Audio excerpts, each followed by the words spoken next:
is a great phenomenon we see both in the Jews of Spain and the Jewish diaspora in general, going back approximately 1,000 years ago, or even after that time.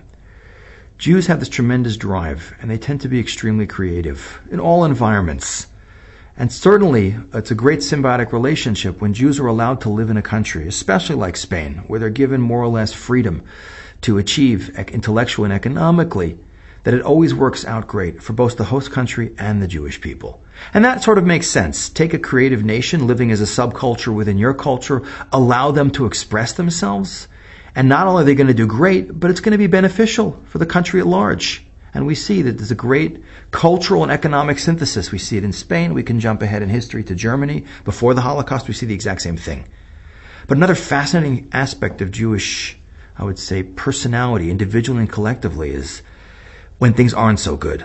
Most cultures or peoples, when they're oppressed or go into difficult situation of persecution, enslavement, or anything like that, economic hardship, they generally go into a regressive state where creativity grinds to a halt. A great example is the African American community in America, brought as slaves, treated horribly, and even when they were finally emancipated, it took generations, and even until today, but certainly it took generations to attain true equality before the law, to be able to vote.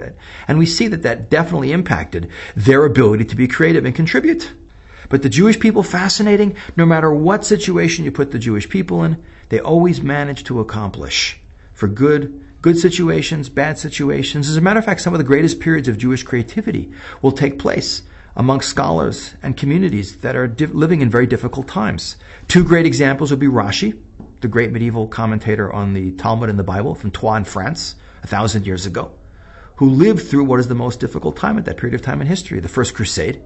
And of course, the Rambam, Maimonides, who lived through the Almohadi persecutions, radical Muslim fundamentalists, who had to flee from Spain for his life and wander around and lived in very difficult situation, and even in Egypt economically, and dealing with offshoots of Judaism. Yet in all these places we see that they would be able to be creative, and often at their highest peak of creativity in what was external circumstances that were extremely difficult. And as Friedrich Nietzsche, the German philosopher, said, that the Jew is creative in all environments, even more creative in situations where things are not good than where things are going well.